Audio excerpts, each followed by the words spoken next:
If you have a child or know a child who does not speak comfortably and confidently, then this video is just for you.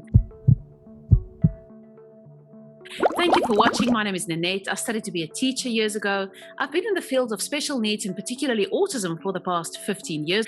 And I'm also a mother to 3 young children myself. I make weekly videos on topics related to autism and special needs. And we are all about sharing practical, functional strategies with you to help our children on an everyday basis. So strategies that make a real life difference and things that are easy enough for us to do, for us as parents to implement. Today's video, though, is a little bit different. It's a personal experience that I had that I couldn't wait to share with you because I learned so much when I was going through this little experience.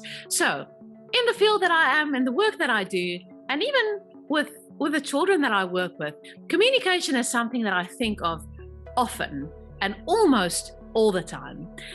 It is a big thing for me, and I feel really strongly about the fact that every single child needs an effective way to communicate. And you can learn more about that and also learn about different modes of communication in the intensive parenting course that we have that covers an extensive module on communication. I'll leave the link in the comment section below. Before we get to that, though, I wanted to share with you my experience. So a few weeks ago, I woke up one morning. I had a little bit of a cold before that, but this one morning I woke up and I couldn't speak.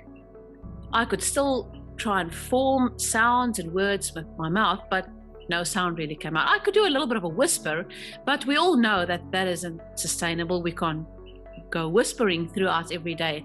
Our voice just doesn't last that long. So I woke up one morning and I couldn't speak.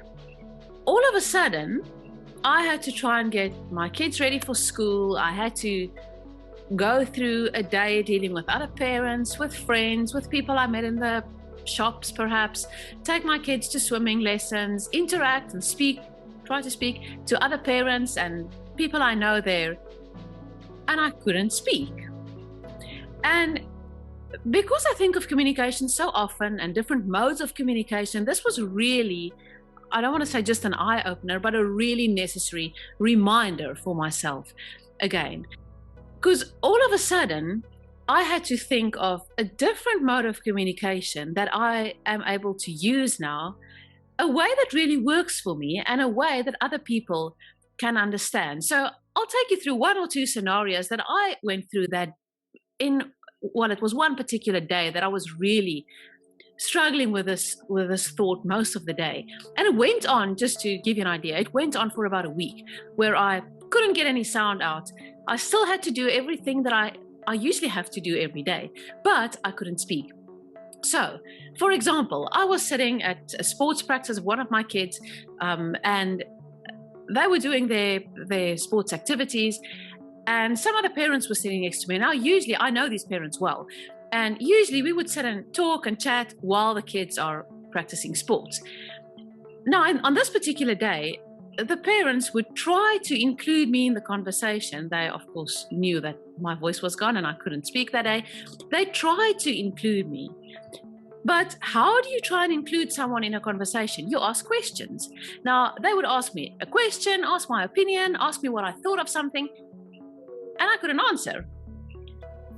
And I was sitting there, not able to answer, and it happened a few times where they would ask me something and I would try to answer, but no sound came out. And they would say, oh, no, sorry, don't worry. And I think well, I do actually have something to say, but I have no way of sharing that information with you. I have no way to say it. And I was actually sitting there thinking, what other way can I use? What other mode of communication can I use right now that's really effective and it's practical? I thought, okay, well, my options are I could show them something, a yes or a no, or shake my head or nod my head. What else could I do? A few basic signs, I don't know, or showing them with a facial expression that I liked something or liked an idea. And then, of course, I thought I could write it out. But who today is patient enough to ask someone a question and sit and wait for this person to write out their response. And I can't say that I know the answer to, I honestly couldn't. I was sitting there not able to speak, and I couldn't think of an effective way that I would be able to communicate with these people what was going on in my mind. Basic things I could do, yes, but that wasn't enough. And I realized two things as I was sitting there and not able to find an effective way to communicate when I lost my voice. And those two things I want to share with you today. And it's something that for us as parents or teachers, I really, really want to beg you to, when you've watched this video, just go and look at your kids again. Just go and look at them and think, perhaps you have a child or you teach a child or you know a child who does not speak confidently and comfortably. And I would like to ask you to just go and consider what that child is going through and what can we do to support and to help and to really make a difference in a way that they would find supportive. So there are two things that I'm not going to pretend like I know the right answer of what we have to do, because I'm sure there are different ways and different things that would work for different individuals. But the one thing we can all do, and that is just slow down a little bit and be a little bit more patient. Whether that may be for a child who does speak comfortably, perhaps even confidently even, just be patient and be willing to give them a little moment to plan their thoughts, to plan what they're going to say without becoming impatient. We can all do that. And then if you have a child who does not speak,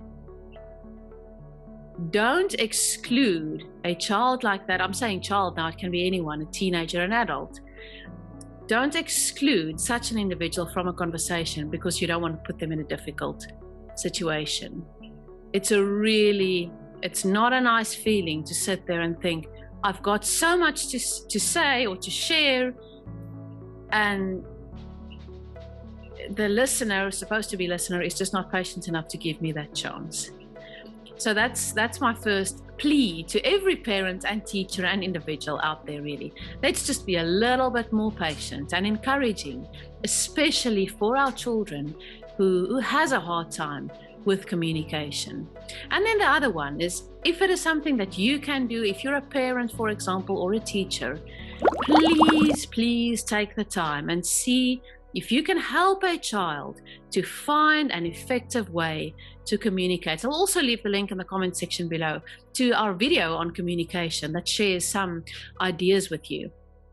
But if we can just do that to make sure that our children find a way that they can communicate in a way that works, not just learning how to nod my head for yes and shake my head for no, is great to an extent, but it's not enough.